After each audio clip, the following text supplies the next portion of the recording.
안녕하세요. 주간전망대입니다.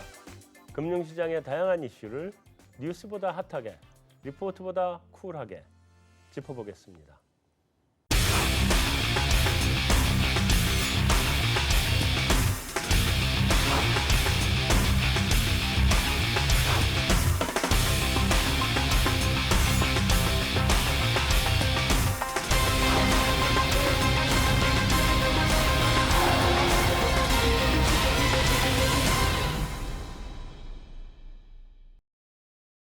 안녕하세요. 안녕하십니까. 네, 안녕하세요. 네, 안녕하세요. 오늘 아침에 동결이었죠? 네. 네. 그 뭐 가끔씩 이렇게 그래도 심심치 않게 내려주다가 생각지 않았던 때에 내려주다가 이번엔 동결할 것 같다 그랬더니 동결을 하대요. 근데 내년 성장률을 좀 낮췄고. 네. 네. 근데 뭐 내년 성장률을 얘기할 기회가 지금 아닌 것 같은데. 올해도 안 끝났는데. 당장 올해 4, 4분기 굶어 죽게 생겼는데 일단 올해 4, 4분기를 넘겨야 내년이 있는 거 아니에요 지금, 그죠? 그렇죠. 올해는 지금 손을 안 댔죠? 네. 네. 네, 조금은 좀 이번 금통위는 좀 한가한 금통위 아니었나 하는 생각이 들어요. 뭐 시작부터 이제 제가 포문을 열고 시작을 했으니까 이제 다음부터는 우리 박종익 연구원이 잘 넘겨받아가지고 저격을 얼마나 해줄지 모르겠지만 한번 해보시죠. 뭐 어쨌든 자 어떻게 봤어요, 신원 연구원? 네, 뭐 시장 예상에 부합한 기준금리 동결이었고, 네. 아무래도 뭐 지난 8월 금통위 때 이주열 총재께서 가계부채 얘기를 강하게 하셨는데 네. 그런 부분들이 지금 일련의 과정으로 좀 진행이 되면서 여전히 뭐 가계부채 증가세 속도가 둔화되는 부분이 아직 나타나기에는 좀 이른 시점이기 때문에 네. 이런 부분 감안했을 때는 가계부채가 견인한 기준금리 동결이었다. 이렇게 판단하고 있습니다. 가계부채가 제일 큰 네, 문제라고 이슈인 것 보는 같습니다. 거죠? 지금은 네. 뭐 여러 가지 이슈가 있지만. 네. 네. 박종익 연구원. 일단 뭐 성장률에 대한 그 논쟁은 조금 아껴두고 네. 일단 제가 금통위 오늘 본 소감은 내년 상반기 중에 뭐 빠르면 1분기 후반 정도에 금리 인하가 있을 것 같다라는 어떤 느낌을 받았고요. 특별히 무슨 그 발언이나 뭐 이런 것들이 있어서 그런 거예요? 아니면 이 저기 미아리에 자리 깔고 앉는 그런 신기 이런 거예요? 어느 쪽이에요? 그러니까 뭐 특별한 발언보다는 저는 이제 약간 좀 촉이라고 해야 되나? 그냥 신기. 신기까지는 아니고요. 그러니까 제가 내년도에 그 금리 인하 가능성이 있을 것 같다라고 느꼈던 포인트는 두 가지였는데 첫 번째는 일단은 이번 금리 동결의 배경으로 내세운 게 하나는 국내 경제가 완만하게 성장하고 있는 것 같고 두 번째는 가계부채 등의 어떤 금융 안정을 지금은 더 추구해야 될 것 같다. 이제 이렇게 네. 얘기를 들었는데 네. 그 얘기 뒤집어 보면 국내 경제 성장세가 예상보다 떨어지고 가계부채가 좀 진정이 되면 금리 인하를 검토해 볼 수도 있겠다라는 게 이제 첫 번째고요. 두 번째는 뭐 과거에도 몇 번 있긴 했지만 총재가 이번에는 좀 유독 그 재정 정책이나 통화 정책이나 아직은 여력이 남아 있다. 이런 얘기를 좀 한 걸로 봐서는 앞으로 경제 상황들이 제가 봤을 때는 별로 좋아 보이지 않거든요. 네. 그럼 이제 금리 인하에 대한 필요성이 높아질 텐데 여력이 있다고 얘기하니까 그거 결합해 보면 내년도 한 상반기 정도에는 추가 금리 인하가 있으려나 보다. 이런 좀 느낌이 들었던 거죠. 그 여력하고 관련된 얘기는 아마 그 유일호 부총리하고의 워싱턴 그렇죠. 티격태격 때문에 나온 얘기 아닌가 싶긴 한데 여기 뭐 하여튼 또 얘기해보고 좀 이따 자세히 얘기하기로 하고 어떻게 봤어요? 제가 오늘 봤던 것 중에서 가장 재밌었던 부분은요. 그 이제 수중 경제 전망을 올해는 유지한다라고 이제 말씀하셨는데 기자회견에서 질문이 그 유지하는 수중 경제 전망에 최근에 뭐 아까 처음에 말씀하셨던 이제 뭐 갤럭시 노트라든지 뭐 현대차 파업 이제 또 리콜 그다음에 뭐 기업 구조 조정 이런 최근의 이슈들이 그 이제 부정청탁 방지법까지 해서 반영이 네. 된 거냐라고 질문에 총재님이 반영이 뭐 많이 안 됐다라고 답을 하시는데 약간 조금 자신감이 없으셨어요. 근데 총재님이 그렇게 답변을 하실 때마다 이제 국채 성불이 계속 조금씩 강해지더라고요. 그렇죠. 그러니까 채권 가격이 올라가는. 그래서 그때 이제 제가 받은 느낌은 시장에서는 이번 수정 경제 전망 올해 거는 유지를 하지만은 결국 4분기가 이제 더 낮아지면서 아마 달성을 하기가 쉽지 않다라고 시장에서 그렇게 판단하는 게 아닌가. 예, 저도 그렇게 생각하고요. 예. 네. 그러니까 답변이 애매할 때마다 예. 이게 한 틱씩 탁탁 이렇게. 예. 윤영권. 네, 뭐 대부분 다 얘기하신 부분인데, 근데 저는 개인적으로 오늘 한국은행은 그래도 자기네들의 그 낙관적인 약간 그 비판을 받고 있지만 그 네. 평가는 그 성향은 그대로 유지를 했고, 그리고 거기에 대한 뭐 인하에 대한 징후라든지 시그널을 별로 주지는 않은 것 같습니다. 그래서 이 직전 금통위 직전까지는 뭐 대외금리가 올라간 여건도 있긴 하지만 우리나라 정책에 대한 위험 요인도 많이 반영했는데, 오늘 시장이 강해졌던 시기에 뭐 금통위 결과도 중요했지만 제가 제일 주목해서 봤던 건 총재가 딱 기자회견하는 그 타이밍에 시장이 굉장히 강해지고 외국인 선물 매수가 들어왔는데 그 타이밍에 미국 금리가 급락을 했어요. 아시아장에서 매매라는 미국 금리가 1.76에 시작했던 게 11시 반에 저점인 한 1.72까지 4bp 이상이 빠졌는데, 네. 그 트리거가 뭐였냐면 오늘 중국 수출 데이터가 10시 좀 넘어서 나왔습니다. 네.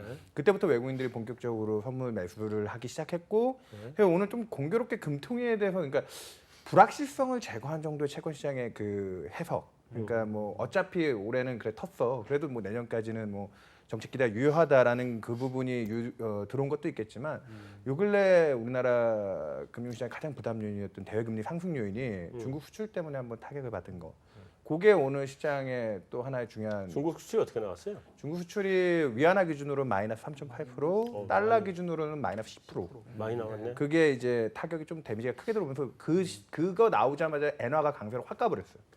그러니까 이게 이제 또 글로벌 경기 여건엔 불안 요인으로 작동을 하겠다. 엔화가 104엔을 넘었던 게 103대로 떨어지고 미국 금리가 그걸 또 쫓아가더라고요. 쫓아가고 원화도 급등을 했죠. 오늘? 그렇죠. 그러면서 이제 동시에 이제 그 외국인 선물 매수가 들어왔기 때문에 네. 이게 우리나라 총재 발언도 분명히 뭐 불확실성 요인에서 국내 투자자들한테는 중요한 포인트였겠지만, 외국인 선물이 왜 그 시간에 그렇게 세졌냐. 좀 까마귀 날짜 배 떨어진 금통위가 메인은 아니었던 것 같아요. 사실 그 외국인들이 그 우리 금통이 별로 안 보죠. 뭐 물론 우리 금리 인하나 인상을 할 때마다 그거에 대해서는 반응을 하지만 그거 이외에는 우리 시장에서의 변화 가지고 보는 거는 아닌 것 같아. 그냥 해외 시장에서 뭐가 어떻게 돌아가느냐에 따라서 우리 시장은 그냥 부속물처럼 이렇게 보고 있는 것 같다는 생각이 들어서. 자, 워싱턴 디베이트 얘기를 해봐야 될 거 아니에요 지금. 그렇죠. 워싱턴 영어 뭐 멋있게 이게 앞에 이게 이름이 영어라서 워싱턴이잖아. 그래서 워싱턴 디베이트 그랬는데 뭐 우리 식으로 하면 워싱턴 티격태격.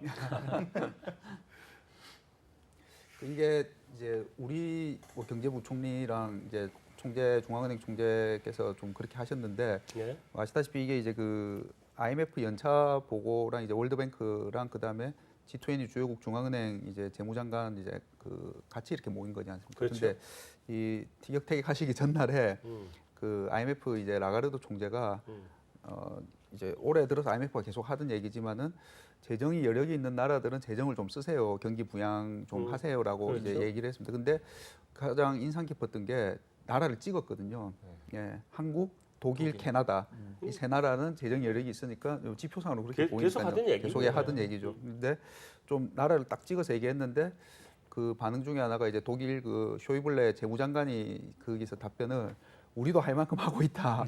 그리고 나라마다 상황이 틀리니까 거의 뉘앙스가 우리한테 자꾸 하라고 하지 마라라는 이제 그렇게 좀 받아 저는 해석이 되고요. 독일 입장에서는 굉장히 많이 하고 있는 거죠. 그렇죠. 예, 독일 원래 자기네들 그거에 입장에서는 비해서. 우리도 할 만큼 하고 있고, 제가 뭐 전에도 한번 말씀드린 것 같은데 저는 이 재정 정책을 특히 재정을 주요국이 공조한다는 건 상당히 쉽지 않다고 생각되는 게, 네. 재정 여력 1등인 독일이 안 한다고 그러고 그다음에 2등이 우리나라지 않습니까? 근데 아시다시피 우리나라 지금 재정 건전성 너무 근거옥조로 재정을 써서 경기 부양해야 되는데 재정 안 쓰고 뭐 오히려 국채 갚아버리고 지금 그러고 있죠. 네.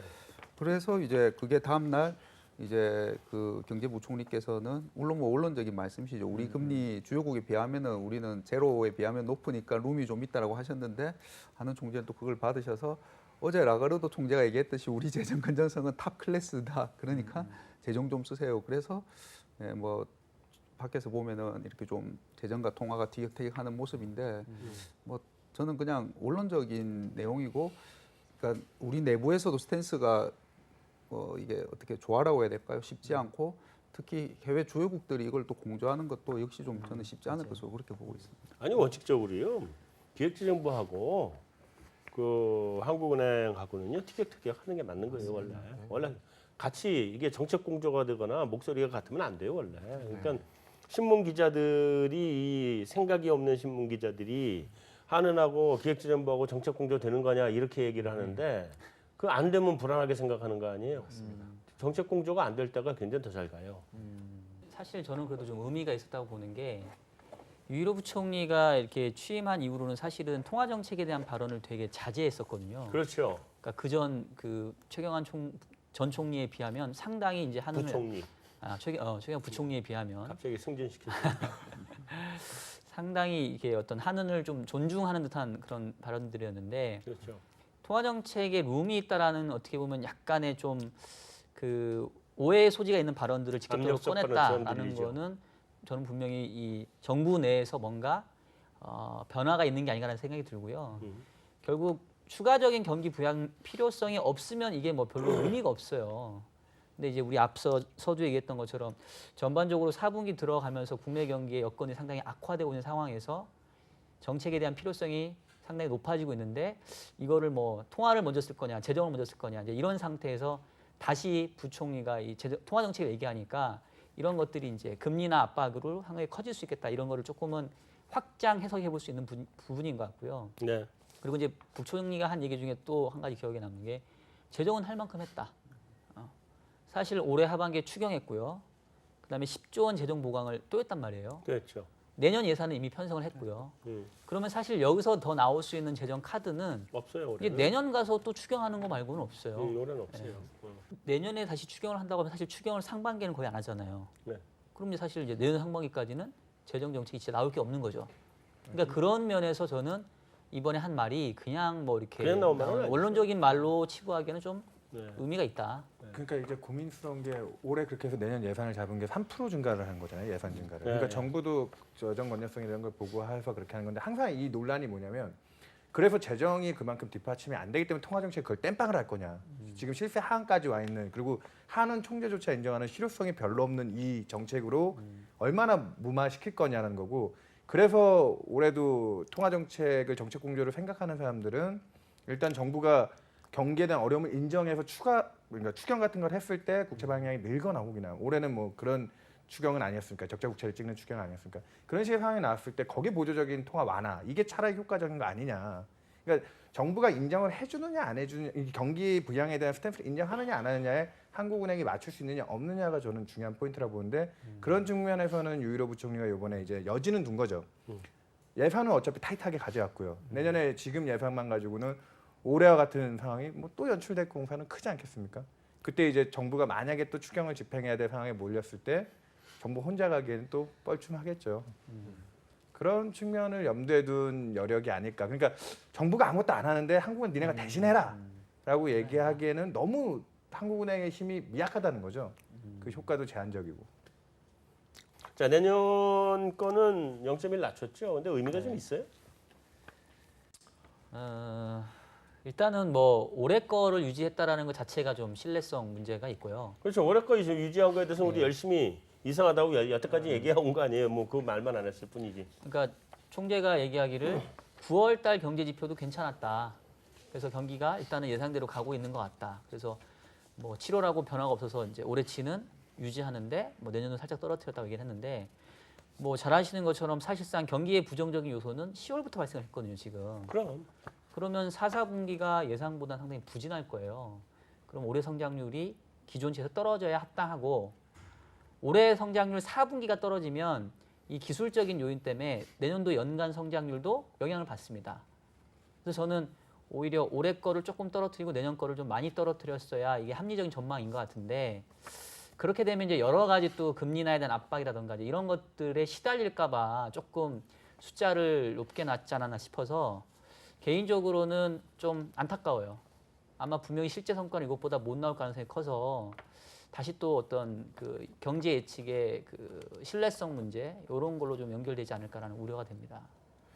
그 올해 그 말씀하신 것처럼 지금 그리고 이게 다 YOY 기준이지 않습니까? 네. 보면은 그 이게 아시다시피 올해가 지금 그래도 이렇게 나오는 거는 지난해 기저가 제일 크거든요. 보면은 그렇죠. 예, 하반기 메르스 때문에 안 좋았다가 3분기까지 올라온 거, 다 줬겠지. 예, 그거 기저가 크고 지금 한국은행이 이제 올해 2.7을 유지를 하는데 상반기가 3.0이 나왔지 않습니까? 네. 그러면 결국 하반기는 2.4가 나와야 된다는 얘기지 않습니까? 그럼 패턴으로 보면은 상고하저가 되는 거죠. 그리고 내년에는 거꾸로 이제 상저하고가 이제 될 수 있고, 근데 이제 YOY 기준으로는 뭐 그래서 2%뭐 중반이 되냐 안 되냐, 내년 이제 지금 민간 기구들은 대부분 2% 중반 안 되는 쪽으로 보는 전망들이 많이 나오고 있지 않습니까? 네. 근데 또 저희가 하나 생각해봐야 될 거는 이제 그 전기비 기준 QOQ로 봤을 때 음. 지난해는 메르스 때 굉장히 0.4까지 빠졌다가 반등을 해서 그래도 전기비가 1.2인가로 1%를 넘겼죠 보면. 근데 그렇죠. 지금 올해는 보시다시피 다 0.5, 0.6 그렇고 아마 저희 하우스 예상은 3Q, 4Q도 뭐 0.67 거기서 그냥 왔다 갔다 할 것 같거든요. 내년도 QOQ는 별로 내년도 그렇게 막 1%못 넘어갈 것 같거든요. 네. 결국 전기비 기준으로는 1%안 되는 고만고만한 성장이 계속하고 그냥 기저에 의해서 뭐 이게 YOY가 약간 올라가냐 내려가냐 이게 크게 의미가 있을까라는 그런 생각이 듭니다. 좀 최근에 뭐 성장이나 뭐 여러 가지 지표들 보면은 이 등락이 거의 기저 효과에서 나타나요. 약을 뭐 재정이든 통화든 뭐 여러 가지 정책이라는 그 이름 하에 약을 쓰면은 올라갔다가 그 다음에 또 내려가게 돼요. 그러면 계속 약을 쓸 수밖에 없는 상황이라서 사실 크게 유의미한 변동폭이라 보기보다는 점점 이제 잠재 성장률 빠르게 하향 조정되는 것처럼 실질 경제 성장률도 거기에 이제 오히려 더 그거보다 더 빨리 힘을 잃어가는 그런 국면으로 지금 보입니다. 오히려 성장 얘기들 많이 하셨는데 저는 또 더 관심 있게 본 게 물가예요. 그리고 뒤에 물가 얘기도 좀 더 하실 것 같긴 한데 네. 올해 물가가 지금 3분기까지 평균 0%대인데 연간으로 1%를 내놓으셨다는 거죠. 지금 이번에 9월에 자연스럽게 뭐 이제 예. 물가로 넘어갑시다. 예, 일시적인 요인 때문에 물가가 좀 많이 올라오긴 했지만 올해 남은 4분기에 얼마나 이 기저효과를 유지하면서 올해 정말 연으로 1%를 찍을 건가에 대한 확인도 필요하고 성장만큼도 중요하고 내년도가 더 관건이죠. 내년도에는 한은이 지금 낮춰놓은 목표인 거의 2%에 근접하는 상반기 2%, 하반기 1.9%에서 그 정도 물가 수준이면 금리 인하 할 필요가 없죠. 사실 한은의 전망대로라고 하면 성장도 뭐 2.8%면 할 필요가 없을 것 같긴 한데 인상을 해야 되는 거예요. 그렇게까지는 볼지 모르겠지만 물가에 대한 그 기조가 생각보다 그동안 사실 물가가 제일 많이 틀렸잖아요. 물가가 제일 많이 틀려가지고 이제 얘기 그러니까 물가가 제일 많이 틀렸는데 내년 물가를 너무 이게 호기롭게 보고 일부 이코노미스트는 그 기조 효과 내년 상반기에 상당히 들어올 거라는 거거든요. 올해도 하반기에 뭐 기조 효과 감안해서 유가 올라온 부분 뭐 이렇게 감안해서 많이 올라올 것 같았지만 그 속도가 좀 딜레이 되긴 했는데 그게 내년 상반기에는 지금 유가 50불대 뚫고 올라오는 상황만 유지만 돼도 이번엔 진짜 오는 거 아니냐. 내년에 인플레이션에 대한 그 우려들 중앙은행들의 정책 신뢰성과 함께 그 인플레이션에 대한 우려에 대한 염려증들 좀 가지고 있어요. 그래서 만약에 우리나라가 금리 인하를 하려고 한다면 좀 개인적으로 내년 초에 실제 인플레가 올라오는 과정에서도 올해 미국처럼 인플레 기대는 꺾여야 되는 상황이 나와야 되는 거 아니냐. 그 물가 상승도 지금 실물 경제는 부담을 준다는 인식으로 작동을 하면서 지금 유가 50불 넘어간 게 그러면서 오히려 인플레 기대가 타격을 받으면 그래야 금리 인하를 할 수 있는 게 아니냐. 그런 게 또 중요한 포인트였던 것 같아요. 실제로 이제 기저 효과를 생각해 보면 올해 2월 달이 유가가 26불 정도까지 떨어졌잖아요. 그러니까 지금 50불이 계속 유지만 돼도 내년 2월에는 이제 유가의 상승률은 전년 대비 100%가 되니까 그런 측면에서 물가가 이제 4분기하고 아마 내년도 1분기까지는 이제 피크를 칠 거예요. 그렇죠. 근데 문제는 유가가 뭐 50불 이상 더 간다는 게 아니라면 다시 2분기부터 이제 빠르게 빠지게 되거든요. 그래서 내년도 1분기에 발생하는 이 물가 지표의 상승을 일시적인 요인으로 볼 건지 아니면 추세의 변화로 인식할 건지 그게 이 한은의 어떤 통화 정책 그 추가 금리 인하 시점하고 좀 맞물릴 텐데 지금 한은의 전망은 그게 조금 안착되는 형태로 보고 있단 말이에요. 그러니까 내년도 물가 상승률을 지금 평균 1.9나 잡아 놓은 거죠. 그리고 요번에 또 재밌는 게 통방문에도 들어가 있더라고요. 그 경기에 대한 상방 리스크라고 하긴 그런데 뭐 포텐셜이라고 해야 되나요? 경기가 생각했던 것보다 더 좋아질 업사이드 포텐셜로 세계 경제 교역량 증가를 아주 그냥 통방문에 드러내놓고 기자간담회에서도 몇 번을 얘기했거든요. 근데 결국 그 교역량 증가도 유가가 상승하는 부분들을 좀 기본 바탕으로 깔고 왔대요. 그러니까 제가 보기에는 한은의 내년도 성장률 전망치는 유가라고 하는 변수가 상당히 중요한 기본 가정을 깔고 있다. 그 얘기는 유가가 또 여기서 뭔가 뭐 11월 말에 있는 오펙에서 좀 합의가 안 이루어지거나 다시 또 뭔가 공급 과잉에 대한 얘기가 되거나 이러면은 정말로 이 가정 자체가 많이 흔들릴 수 있는 그런 전망이거든요. 그래서 유가의 상승이 한운의 어떤 전망의 명운을 좌우하는 이런 상황이 아닌가라는 생각이 들어요. 저는. 근데 유가가 50달러 또는 60달러에 가서 안착을 한다고 해서 뭐 그렇게 대단히 세상이 달라질 것 같지는 않은데. 그렇진 않은데 이제 지표 물가 숫자는 그러니까 좀 그러시는 물가도 거죠. 네. 뭐 그렇다고 해서 1.9가 나올려나? 그러니까요. 아니 예를 들어서 이렇게 생각해 보자고. 이게 유가가 55달러 딱 연평균. 음. 그 선에서 그냥 그대로 꼼짝도 않고 그냥 옆으로 간다.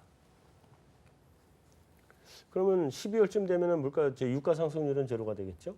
1월 달은 100%고. 아 내년에 그렇죠. 예. 그러니까 빠져요. 뒤로 가면. 그렇게 또. 되겠죠? 그렇게 되는데 그래서 유가 쪽에서 오는 물가 상승 압박이 뭐 상당히 된다고 가정을 해도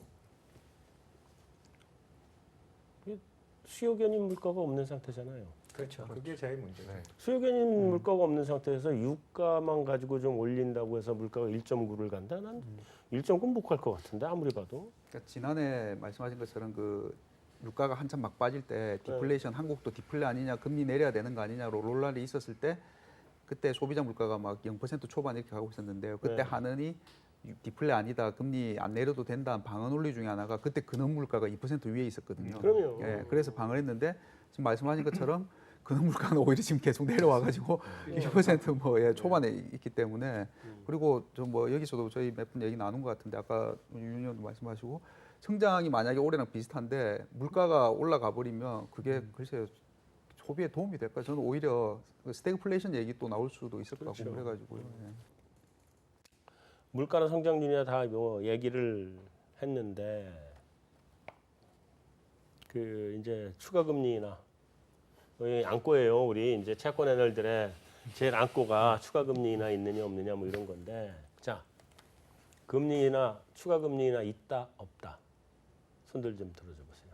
있다에 손 아또 들어보세요. 손들라를 또. 있다에 손 들어보세요. 있다. 연내 연내 연내 기간 내 시기는 안 어, 물어보고 어. 아, 있다 없다. 다 있다네. 만장일치네 우리. 뭐 미래니까 뭐 지금부터 우리가 금통위 할까? 다 있다. 자 시기. 여기는 아까 시기를 얘기했고 네. 내년 상반기 이것도 아주 이른 상반기나 조금 늦은 상반기가 뭐 되지 1분기 않겠나 후반. 본다. 2분기 초 그 정도.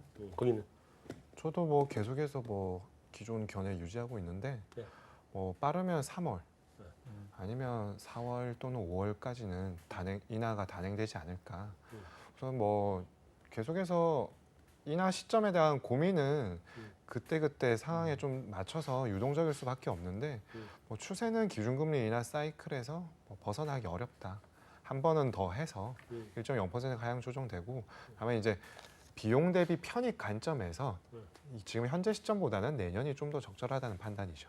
예. 그렇죠. 그래서 혹시 0을 볼 수도 있다고 생각을 하세요? 언제? 언제든지 이번 금리 인하 사이클 상에서 사실 조금 쉽지 않은 거고 0대까지는 가기 힘들다. 현재로서는 네. 지금 제가 볼 수 있는 영역 내에서는 좀 쉽지 않다. 그러니까 네. 1.0까지 내려가고 더는 안 내려갈 것 같다. 네, 그 이후에 볼 것들이 너무 많은 것 같습니다. 그건 그때 가서 다시 보자. 네. 네, 저희는 원래 6월에 하반기 전망할 때 4분기 인하를 예상했다가요. 네. 9월 말에 이제 내년으로 미뤘고요. 예, 네. 저희도 뭐 말씀하신 거랑 비슷합니다. 뭐 3월이나 4월 정도 예상하고 있고요. 지난해를 한번 생각해 보면은 지난해 이맘때 지금하고 상황이 많이 비슷했었거든요. 네. 그때도 이제 2014년 하반기에 그 이제 초이노믹스 막 이러면서 DTI, LTV 풀고 2015년부터 이제 부동산 막 가계부채 늘어나고 했었죠. 이제 보면은 어쩔 수 없이 이제 메르스 때문에 인하는 하고 했는데 작년 이맘때쯤 한은 총재가 기자회견 나와서 하시는 단골 메뉴가 가계부채 때문에 예, 금리 금융 안정 얘기 계속 하시고 그때 약간 뉘앙스가 우리만 이거 근데 우리 하는 책임 아니다. 그래서 다 좀 이건 정부의 대응이 필요하다고 얘기해서 지난해 연말에 기재부, 국토부, 금감위, 금융원 하는 5개 부채 합동 가계부채 대책이 발표가 되죠. 그러고 나서 1월, 2월에 가계 주택담보대출 증가율이 확 꺾입니다. 이제 보면 그때 이제 은행들 여신 심사 강화하고 이러면서. 근데 이제 올해 한 4월부터 다시 이제 집단대출 중심으로 막 늘어나고 지금 있는 상황인데 아까 말씀하신 것처럼 건설을 잡아버리면 지금 경기가 다 이렇게 되니까 어떻게 하지는 못하고. 네. 유일하게 플러스로 잘 가는 게 건설밖에 없어요. 예, 그래서 지금 이제 근데 여론이 워낙 또 가계부채에 대해서 안 좋으니까 오늘 유일호 경제부총리가 그 8.25 대책에서 이제 집단 대출에도 그 DTI 적용하는 거 검토해 보겠다라고 하고 내년부터 이제 그 DSR 이제 그 규제하는 거 올해 12월부터 지금 당긴다고 했지 않습니까? 그래서 이제 지난해하고 비슷하게 내년 이제 초에 만약에 대출 증가율이 좀 둔화가 되고 경기는 뭐 저희가 얘기했던 것처럼 별로 개선 안 되고 그러면은 내년에 인하하는 그림으로 그렇게 예상하고 있습니다.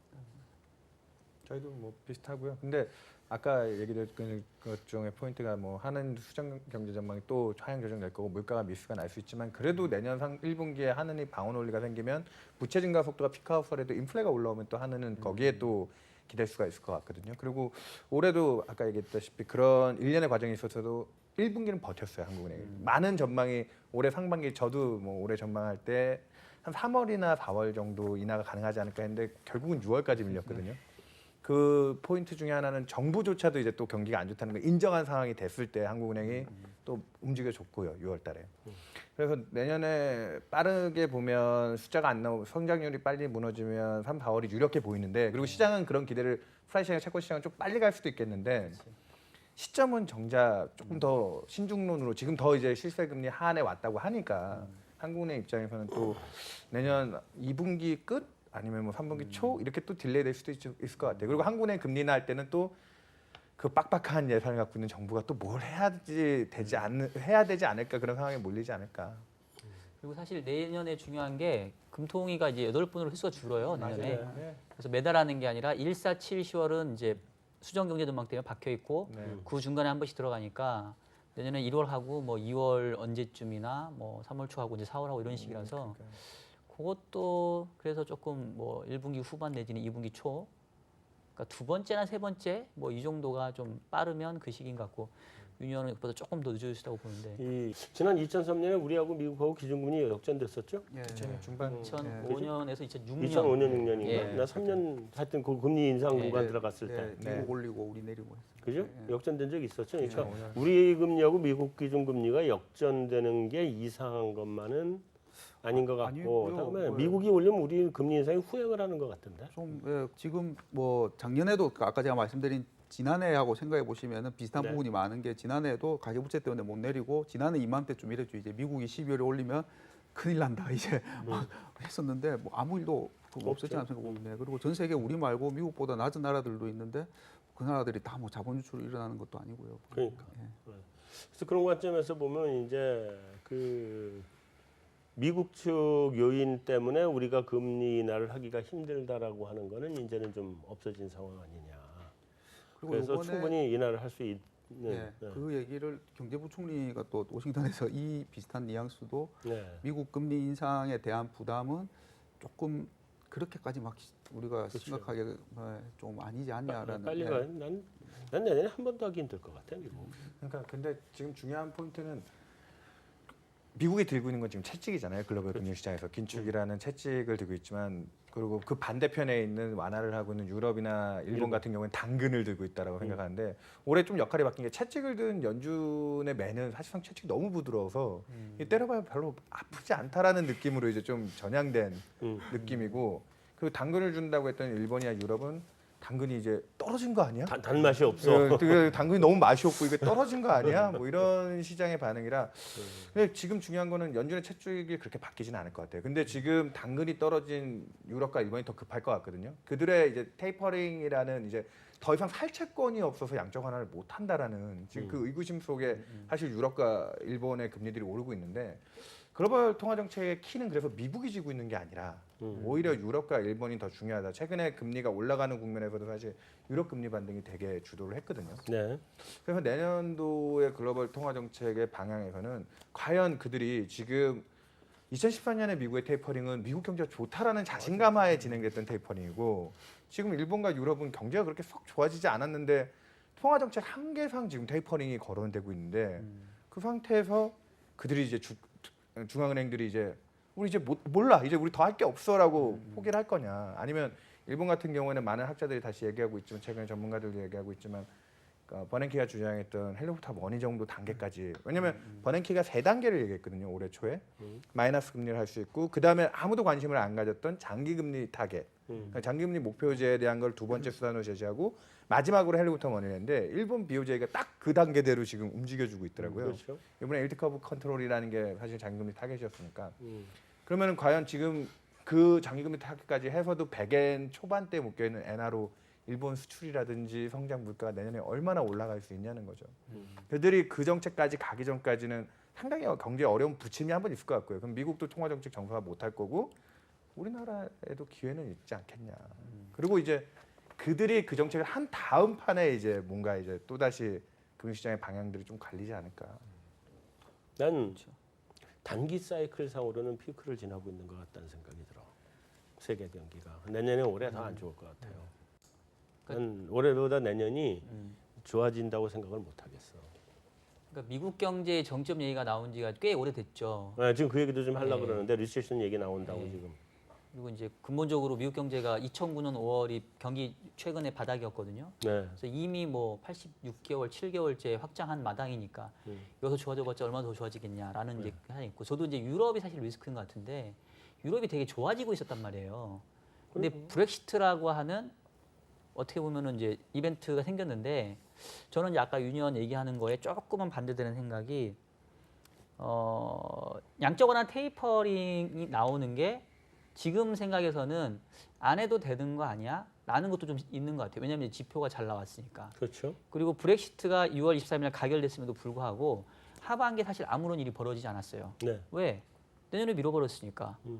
그러니까 브렉시트 가결된 다음에 다들 모든 금융시장 참가자들이 이제 하반기에 도대체 무슨 일이 벌어질지 몰라서 패닉으로 접어들 때 그래서 영국이 금리 인하하고 돈 풀어버렸는데 막상 브렉시트는 내년에 이러니까 사실 하반기가 좋아질 수밖에 없죠. 그러니까 지금 입장에서는 유럽이 굳이 여기서 추가적으로 통화 정책을 쓸 상황이 아닌 거죠. 기다리는 거죠. 근데 본 게임은 이제 내년 1분기에 시작한다는 거죠. 그렇죠. 바야흐로 내년도 영국이 이제 브렉시트를 신청하면서 협상을 시작할 텐데 프랑스와 독일은 강경한 입장, 하드 브렉시트 얘기가 나오는데 빨리 그러면 나가라죠. 나가려면. 나가는 것도 빨리 나가고 지금 마음이 이런 거죠. 니네가 나가서 잘 되는 꼴을 보이면 유럽 연합에서 또 누군가 너를 쫓아할 수 있으니까 니네가 피해를 봐야 되냐 이런 입장인 거죠. 그러니까 그러면 사실은 한 방에 그냥 정리하고 빨리 끝나버리자 이거잖아. 그러니까 아까 하느니 내년에 교육량 좋아질 거다라고 얘기한 거를 저는 사실은 잘 못 믿겠다라는 거죠. 그리고 그렇게 보면 지금은 이 양적 완화를 굳이 늘릴 필요가 있냐라고 안도하지만 내년 가면 아휴 어쩔 수 없네 이거 뭐 어쩔 수 없이 또 해야 되겠네. 사실 수단이 없다고 생각하진 않아요. 뭐 일본도 찾아내겠죠. 돈을 푸는 방법은 저는 뭐 끝이 없다고 봅니다. 네, 끝이 없죠. 저도 아까 그 얘기한 게 정책이 끝난 게 아니라 응. 내년에 가서 좀 더 자극적인 정책으로 넘어갈 거라는 거죠. 좀 더 자극적인 정책을 할 거고 유럽은 ECB가 단일 의사결정 기관이 아니다 보니까 사실은 거기에 따른 의사결정을 하는 과정이 좀 힘들긴 할 텐데 신재정 협약이 지금 사실은 어느 정도 문제 국가들까지 레벨 안에 들어와 있잖아요. 네. 그러니까 유럽은 아마 통화 정책이 지금 뭐 더 이상 할 수 있는 채권이 뭐 제한이 되고 뭐 이런 식으로 가면 일본이 뭐 지금 통화 정책을 더 자극적인 정책을 꺼냈을 때 미국 유럽 쪽에서는 아까 뭐 저희 그런 얘기했듯이 일은 뭐 그쪽 재정 쪽에서 풀 여지들이 있지 않겠냐. 그래서 유럽은 또 조금은 그러니까 정책들이 나온 다음에 가는 경로들이 또 굉장히 또 달라질 것 같아요. 일본 같은 경우에는 인플레이션 유발하는 쪽에서 기대 인플레가 살아날지 여부가 유럽은 그렇게 막대한 재정 비용들이 들어갔을 때 각 국가들마다 이제 국채 발행량이 늘고 뭐 이런 이슈들이 있을 텐데 그래서 진정한 통화 정책의 각자 도생은 내년부터가 아니냐. 뭐 미국이 인상을 하고 뭐 이런 걸로 시작한 게 아니라 내년도가 진짜 제대로 된 엇갈린 통화 정책을 볼 수 있지 않을까 싶습니다. 말씀하신 것처럼 뭐 지금 뭐 명목상으로는 글로벌 정책 공조를 각 국가마다 열심히 하려고 하지만 실질적으로는 각자 도생의 시대거든요. 자국이 가장 중요하죠. 그렇기 때문에 뭐 미국도 먼저 나선 거고 뭐 이번에 미국이 하면은 오히려 저는 시장 불확실성 차원에서는 좀 어느 정도 해소가 되면서 오히려 각 국가들만의 그 자기네들의 이해관계를 먼저 앞세운 정책이 나올 가능성이 좀 더 크다고 보고 있고요. ECB는 뭐 여러 가지 얘기 나왔지만 원래 작년 초에 QE를 도입을 할 때 기존의 종료 시점이 16년 9월이었습니다. 그렇기 때문에 이런 부분들이 어느 정도 약간의 뭐 6개월 미뤘지만 테이퍼링 발언이 충분히 나올 수 있는 개연성, 뭐 여러 가지 정책뿐만 아니라 경제 지표들의 개선세를 비춰봤을 때 나올 수는 있는데 사실 우선은 이 발언은 우선 시그널 한번 줘보고 미국 보고 또 내년에 한번 보자. 그리고 또 미국이 항상 나서면은 신흥국들이 지금은 유가가 어느 정도 올라와서 별 말이 없는데 어떻게 될지 모르거든요. 수요축 요인이 전혀 얘기가 없기 때문에 만약에 이런 부분들이 다시 부정적인 영향을 미친다면 신흥국들의 금융위기 재발되면은 또 미국 바지를 붙잡고 뭐 여러 가지 얘기를 할 수가 있기 때문에 사실 우선 시장 불확실성이 해소된 이후에 다시 한번 뭐 세계 우리가 잘 알 수는 없지만 다시 한번 각자 도생의 시대로 나아갈 가능성은 충분히 있다고 봅니다. 어떻게들 생각하세요? 자, 마지막 간단하게 의견들 얘기하고 마무리합시다. 저는 뭐 아까 말씀드린 것처럼 한 번 생각하고요. 다만 이제 제로금리에 대한 부담이 있기 때문에 지난번에 말씀드린 것처럼 금리 조정폭을 25bp 말고 12.5나 15로 줄여가지고 정책 여력을 좀 확보를 했으면 좋겠습니다. 뭐 그렇게 한다 그러면 그거는 뭐 제로로 안 갈 수는 있겠죠. 근데 요번 금리 인하부터 조정을 해야 돼요. 그러지 않으면 제로로 가게 되지. 그렇죠. 예, 맞습니다. 어쨌든 간에 제로로 가게 되죠.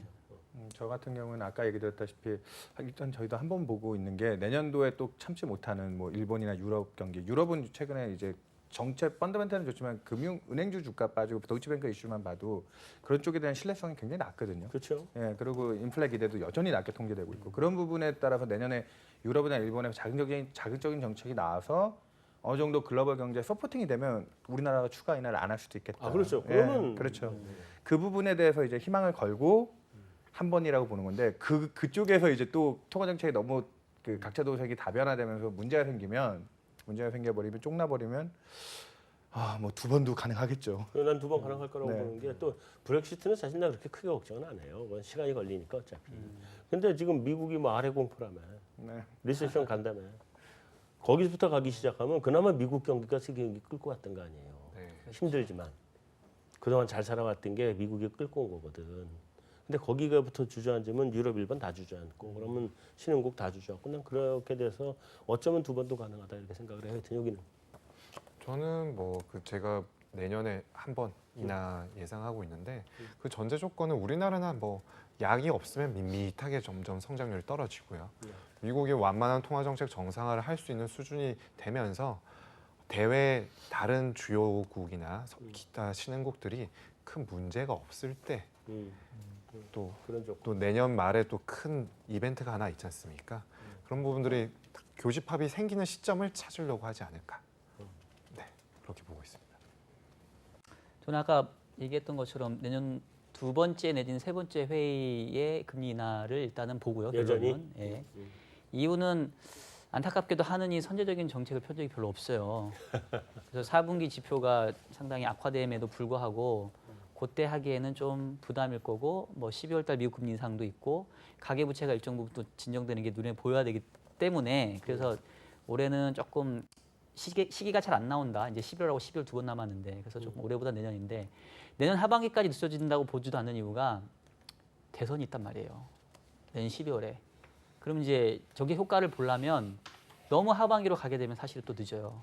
그래서 저는 뭐 본인의 말씀도 상반기에 뭐 선제적으로 땡길 수 있다고 하는데 거기다 대고 이제 금리 인하를 해야 조금 더 정책 효과 좀 극대화될 수 있지 않나. 그래서 선거 그런 기한을 보면은 내년도 상반기 중에 나와야 될 거다 아마 이런 생각을 하고 있어요. 근데 여태까지 기획재정부가 금리 인하를 이렇게 공개적으로 발언할 때요. 내가 기획재정부가 판단하는 금리 인하 시기가 그렇게 그 머리 좋게 한 것 같지는 않아요. 6달 후에 정책 효과가 나오니까 6달 전에 얘기를 한다. 그렇게 보이질 않거든. 압박은 하는데 하여튼. 네, 하느니 조금은 자, 오늘은 사실은 기획재정부 저격을 했습니다. 자, 집중 토크는 여기서 마무리하고 외신 인사이드로 넘어가겠습니다.